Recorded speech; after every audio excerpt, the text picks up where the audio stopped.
Welcome to Math 119, Chapter 3.4, where we are discussing other common functions that you'll be seeing in this course.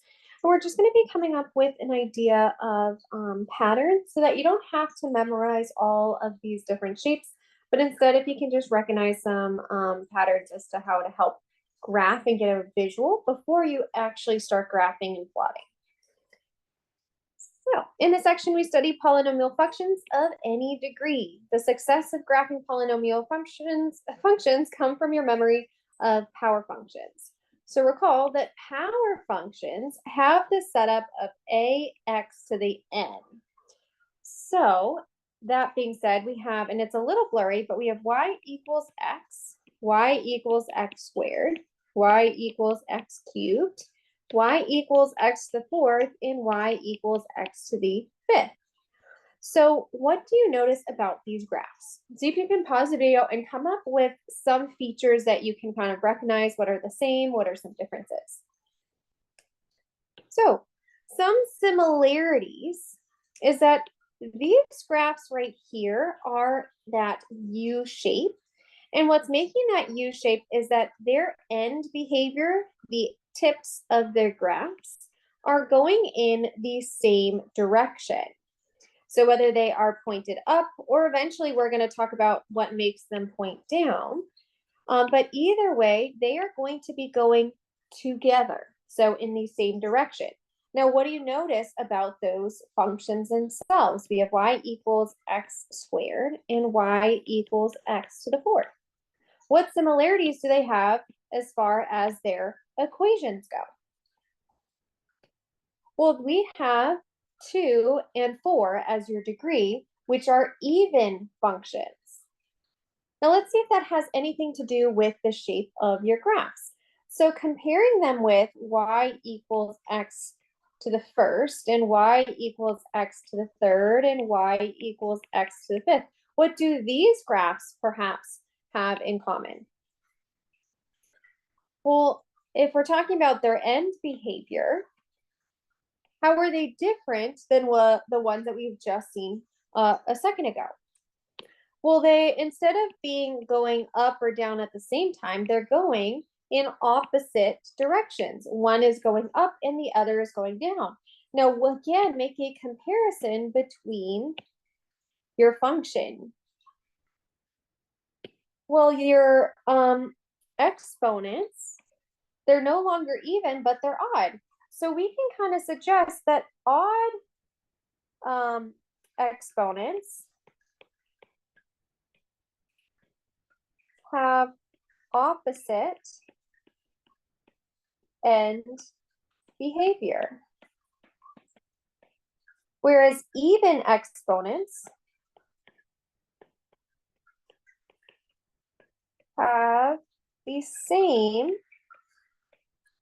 end behavior. You can either do even do some like visuals, so they kind of go up as a U or even down. They make some sort of an S shape, or even if you wanted to do the opposite, so they're going up or versus down. Now you notice that some of the inside part starts to flatten out. So these parts here, those in green that I'm highlighting, those are slides.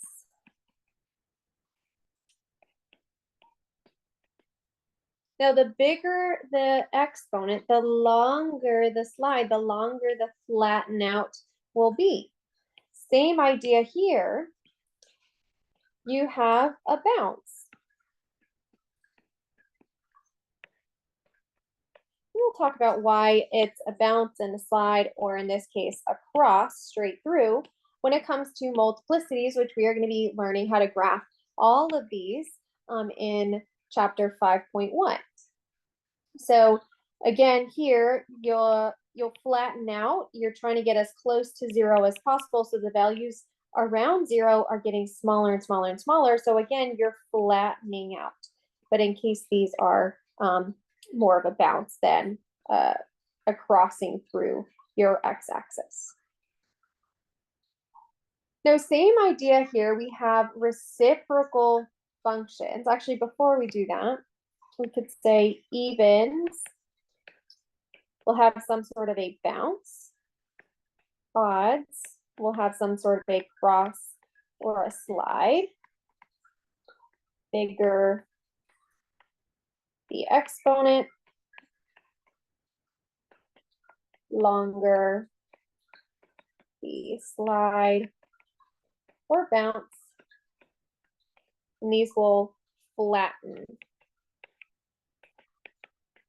the graph. There we go. Now we can talk about your reciprocal functions. So reciprocal functions kind of have that same setup as the power functions, except they now have the negative exponent. Your negative exponent is really rewritten to have a now positive exponent by changing the location of your variable. So you'll notice that your variable is going to be down below in your denominator.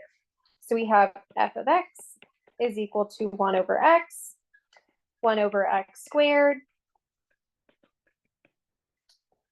We have 1 over x cubed and 1 over x to the 4th. So again, see if you can pause the video and figure out its pattern. Well, we have ones that tend to diverge. So what causes them to kind of split apart? Well, we'll take a look at your exponents. You have a 1, you have a 3. Maybe if you did to the 5th, we could also conclude that it diverges as well. So odd exponents diverge, whereas your even exponents converge.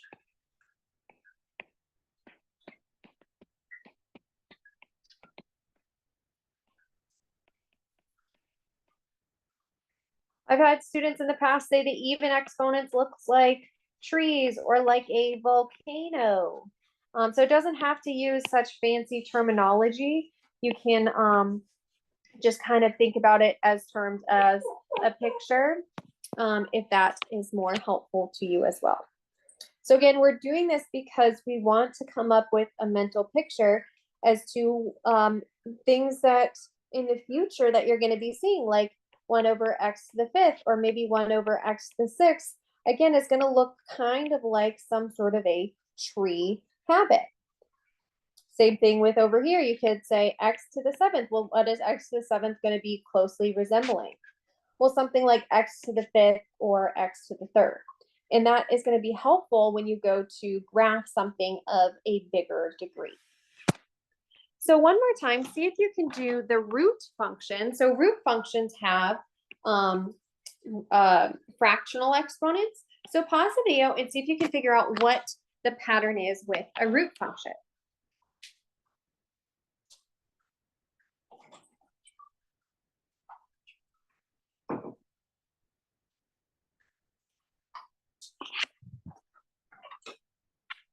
Well, if we needed to, because these are slightly blurry, we can rewrite these.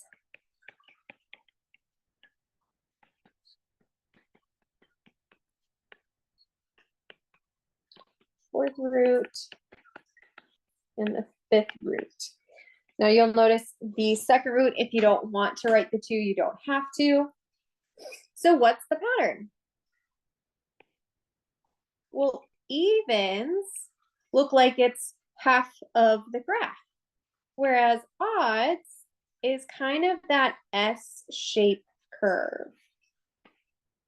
So even has only half the graph, whereas odds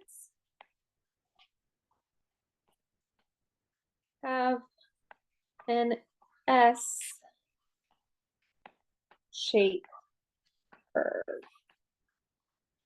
So this being kind of an S shape, this one being half of it. And that's why your domains on even roots are more restricted, because you'll notice that there's no negative values found on that side. So these are a few patterns that you can kind of see in the future so that you don't always have to quickly plot a few points. It kind of gives you an idea before any sort of graphing takes place. Now let's talk about plotting strategies. So as you're trying to plot and get a visual of your function, we always want to figure out, okay, how do we be smart about the X values that you're choosing?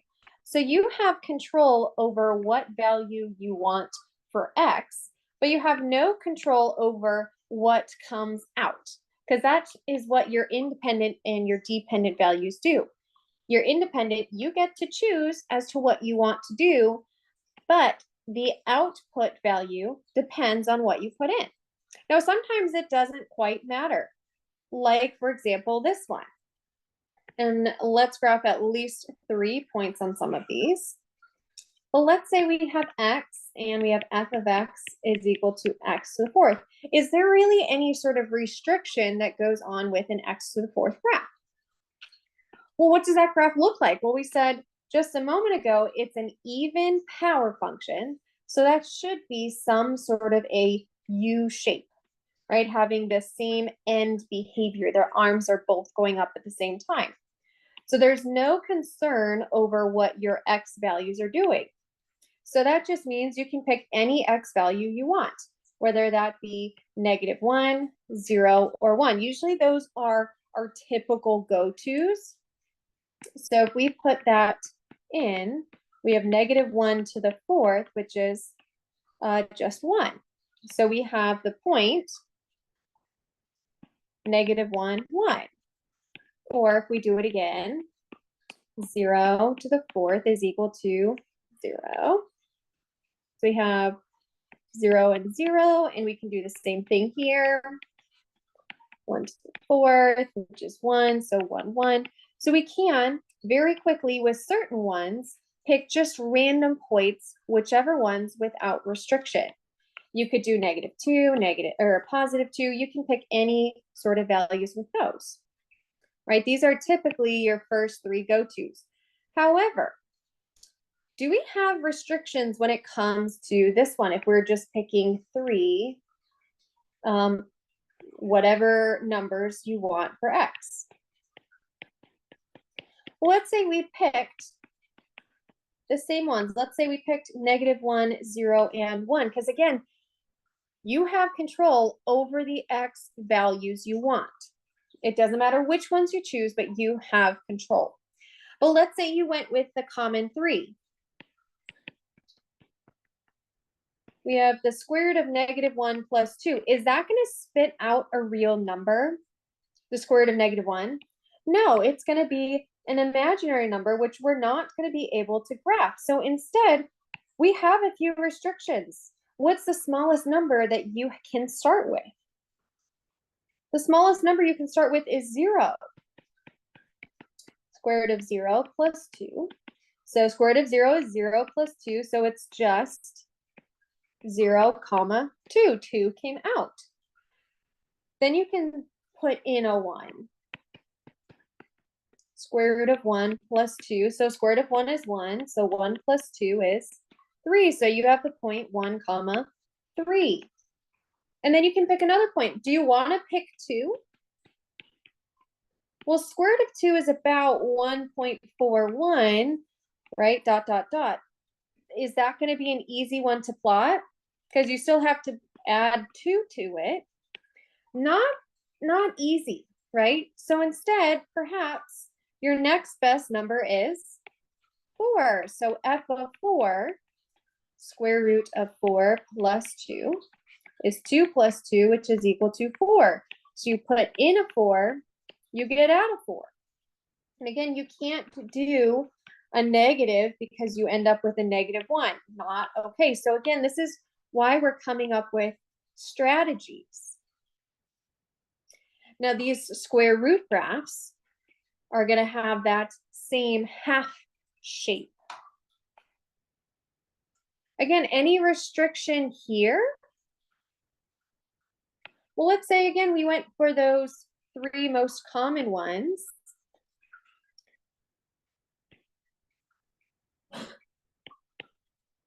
Let's say we did these ones again.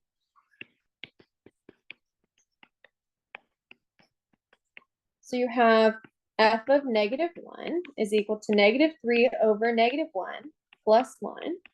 So 3 plus 1 is 4. So that turned out okay. So you have the point -1, 4. Let's try it again with 0. -3 over 0 plus 1. Is that going to work? No, so unfortunately, entering in a 0 is not going to be an option for this one. So again, that's why we're forming these strategies. If you have your variable in the denominator, you cannot choose 0. So instead, maybe you do put in a 1. F of 1 is equal to -3 over 1 plus 1. -3 plus 1 is -2, so that one's okay. And then you pick another one. If you pick 2, you can put in a 2, but then you're dealing with a fraction, which is not a bad fraction by any means, right? But think about if you have a 3 up top, right? We can always choose values that are divisible by this x. So you can choose a 3 if you wanted to. Choose 3. So f of 3, -3 over 3 plus 1, -1 plus 1, which is equal to 0. So 3 comma 0 could be a good one. This would be -1.5 plus 1. So you're graphing a fraction or a decimal, which isn't always very easy, and this one's negative. So just coming up with ideas. So if you wanted to get values that are bigger, right, it just means your x value has to get smaller. So take the reciprocal of it. So you could also try 1 over 9. F of 1 over 9, -3, 1 over 9, plus 1, keep, change, flip. Not plus. Plus 1 is equal to -27 plus 1, so -26. So think about that as an option as well. You can also choose fractions. It just means that you then have to choose to graph a fraction, which sometimes is not that great. Right, so trying it again here. You can certainly use your go-tos, right? You can certainly do -1, 0, and 1 again, but it's gonna come up with fractions. So -1 squared over 4, which is 1 over 4. Not the worst fraction to graph. Same thing if you were to enter in a 1. But coming up with some strategies, do you really want to graph this one? It's hard. Just like this one is kind of hard, or that one's kind of hard to avoid those fractions. 0 is a good one. 0 squared over 4. It's okay if 0 is in the numerator. It just means it's 0. So 0 comma 0. Let's say 2 is another go-to. Oops. 2 squared over 4. 4 over 4, that's 1. So you have 2 comma 1. And if, again, you're just choosing 3 points, you can graph these points. Again, if you want to avoid this fraction, though, what if you did 4?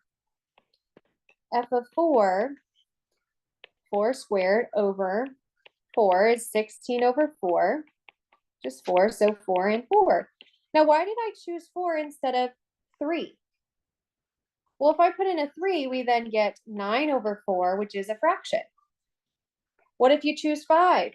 5 squared over 4, so that's 25 over 4. Not the best to do. What about, let's see, 6? We get 36 over 4, which is divisible, right? So figuring out what is divisible by 4 in this case. So pick numbers easily divisible by 4. Avoid 0. Maybe you pick numbers that can reduce with 3. No restrictions. You just don't want to get your numbers to be too big because you are going up a lot faster. This one, no negatives. Choose clean root numbers. So 1, 0, 1, 4, 9, 16, numbers that are easily taken the square root of. So those are some of your strategies as you're going through. They're going to vary from time to time, but those are kind of the ones that we're supposed to be looking out for.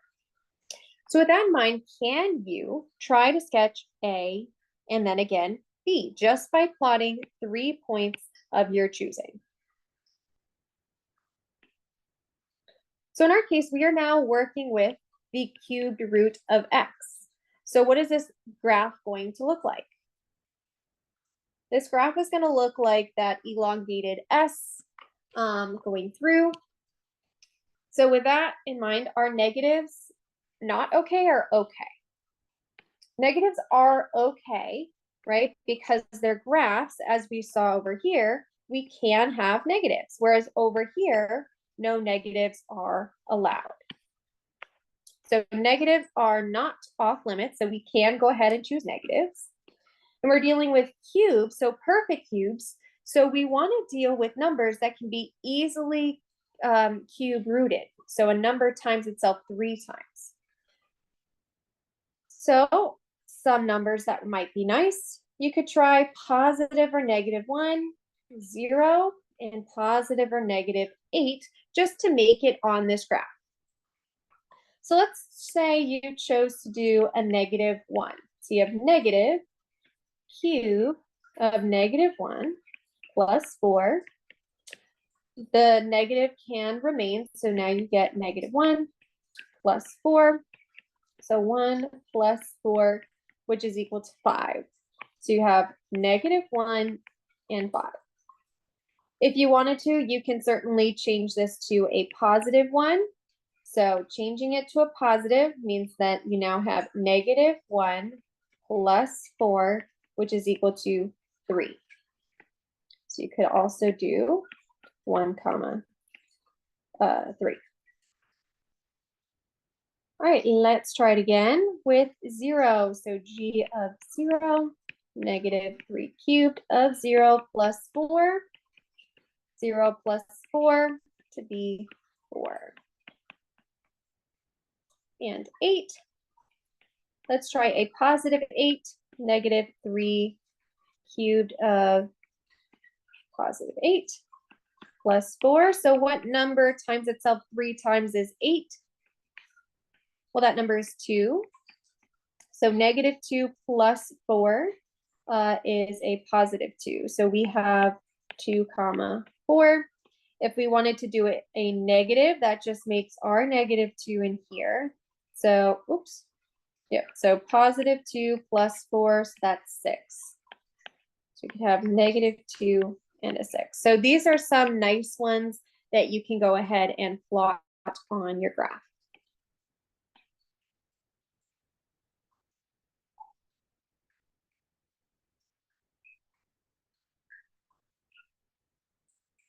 So let's see, 1. Oops, I went in the wrong direction. 1, 2, 3, 4. Let's see, we got that. We got this. Negative 2, positive 6.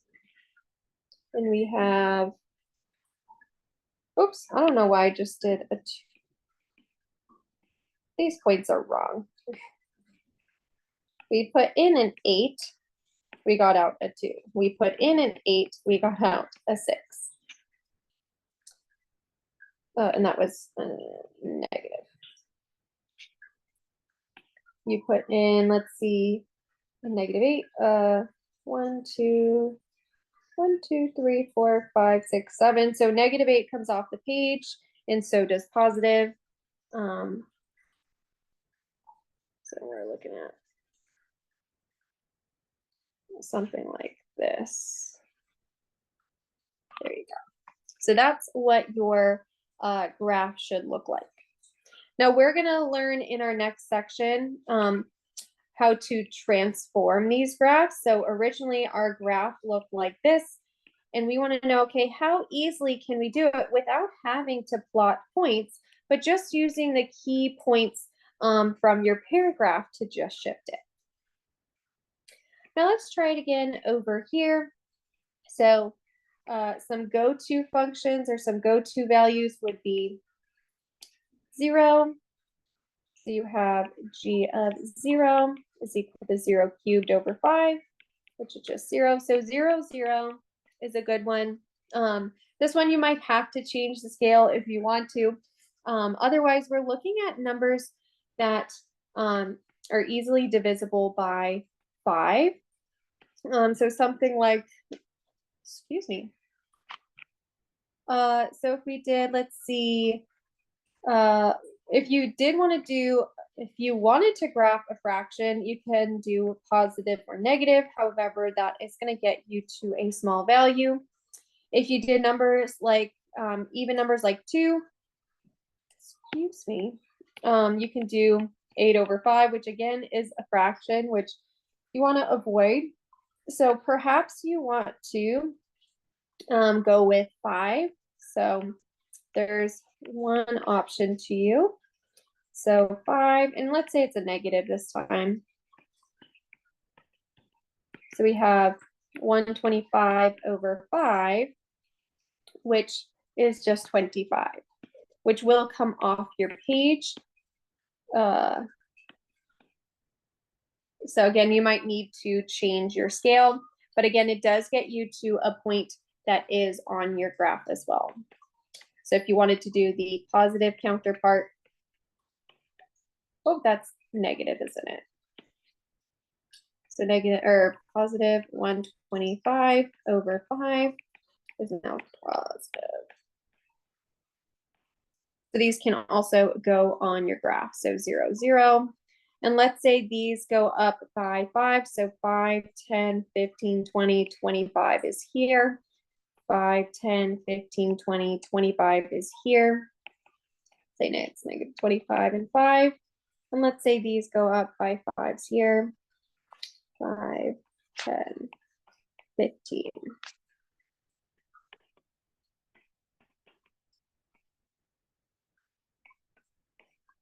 You can always change the scale of your graph. So at 0, 0, we have 5 and negative 25 here, and up here. So that's what our graph will look like. And an x to the third graph should have that quickly rising S shape. So that does match what we know about x cubed.